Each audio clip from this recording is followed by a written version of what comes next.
Perfeitamente, está aqui Luciano Zorzal, consultor empresarial. Ele vem falar sobre o seguinte: a importância do comprometimento da alta direção para o sucesso das organizações. Normalmente a gente fala aqui para gerentes, para funcionários, mas nem sempre fala para diretores de empresas. Então esse bloco aqui vai diretamente para o pessoal da alta direção.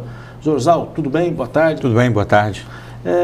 Bom, se não tiver comprometimento da alta direção, certamente há um comprometimento ou um risco no comprometimento dos resultados de uma empresa, né? Tudo passa pelo exemplo, né? Se você tem um dono da empresa, o que a gente está considerando alta direção?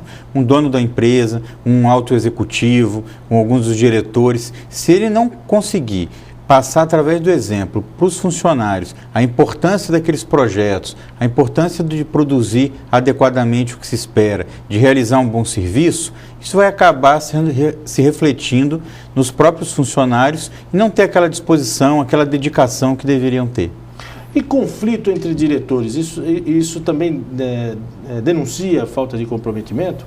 Às vezes a gente vê uma priorização do lado pessoal, né? Os egos falam mais alto, as pessoas querem crescer na empresa, querem aparecer e não necessariamente estão comprometidos com os resultados. O importante é dizer o porquê não conseguiu e não ir atrás de conseguir atingir aquele objetivo.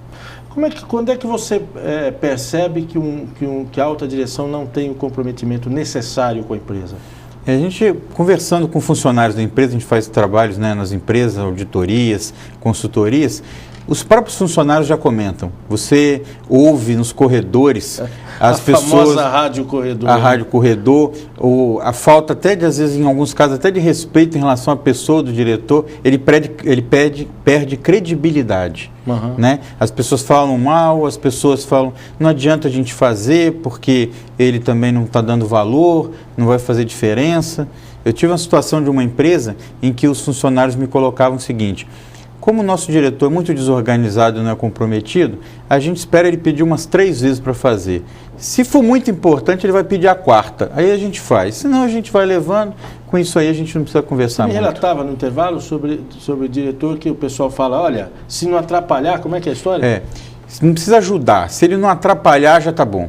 Às vezes ele dá início a um projeto, ele passa tarefas, o funcionário vai lá, corre atrás, resolve tudo, prepara, e aí depende, de repente, de uma assinatura. E isso fica parado 2 semanas na empresa, na mesa dele. Agora, a gente acaba voltando para o colaborador, né? O funcionário, ele não pode seguir esse exemplo. Quer dizer, o fato de alguém da alta direção não estar comprometido não significa que o funcionário não vai, senão ele coloca o pescoço dele, a corda no pescoço dele. Exatamente, isso não se justifica. Na realidade, o que acontece é que os bons funcionários, os talentos, vão embora dessas empresas.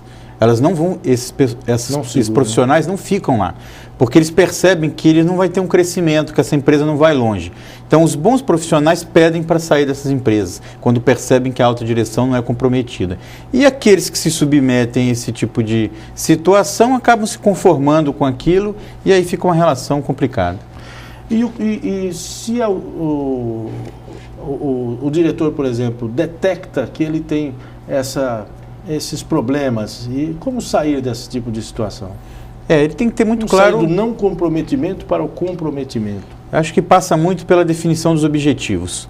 Quando você realmente tem objetivos claramente definidos e quer muito atingir esses objetivos, o comprometimento ele vem a caminho, ele vem junto. Por quê? Porque é algo que eu quero muito, é algo que eu quero fazer. E aí, com isso, eu acabo me comprometendo. Então, talvez esse empresário não definiu nenhum objetivo dele. E aí, por isso, fica tão difícil se comprometer. Quer dizer, eu imagino que um dos reflexos desse tipo de perfil seja a falta também de comunicação, a comunicação entre essa direção e os demais segmentos da empresa começa a ficar difícil, né? Você tem o problema da comunicação, que isso é notório, a gente tem na família, né? Dentro de casa as pessoas não se comunicam direito. Imagina numa empresa, imagina entre a hierarquia diferente diante de uma organização, como que isso às vezes é complicado.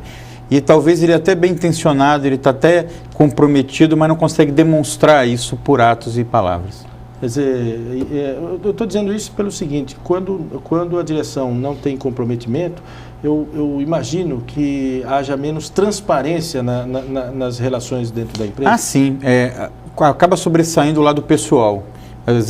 O funcionário percebe que o empresário está mais preocupado com a vida pessoal dele com a própria empresa.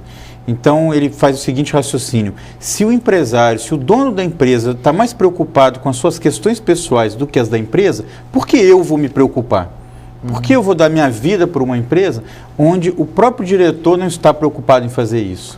Tem algum perfil de empresa onde isso seja mais comum? Não, a gente percebe esse tipo de postura em várias situações. Empresas familiares, menores, de maior porte. É lógico que as de maior porte já tem isso mais profissionalizado. E aí ela trabalha muito com foco em resultado. E a gente não consegue resultado sem comprometimento. Então, empresas onde há um direcionamento muito claro de objetivos e metas, de uma busca por resultados, aí você acaba tendo mais comprometimento, que acaba sendo uma consequência. Uma outra coisa é que hoje a produtividade, os resultados das empresas, em muitos casos, os bons resultados acabam resultando, perdão da redundância, até numa melhoria da remuneração dos gerentes e diretores. E aí fica mais difícil não se comprometer, né? A participação dos resultados hoje, né, financeiramente nos resultados da empresa, tem sido um dos grandes incentivos que as empresas estão utilizando para reter seus talentos, seus diretores. E aí isso começa a valer no bolso, né? E quando pesa no bolso faz a diferença. Zorzal, muito obrigado pela presença mais uma vez. Luciano Zorzal é consultor empresarial e sempre nos honra com a sua presença aqui. Aliás, você tem um site, né, que é zorzal.com.br. Perfeito. Né? Então você pode checar tudo isso que a gente está falando lá. Bom, a gente volta daqui a pouco com o terceiro bloco do Espaço Capixaba.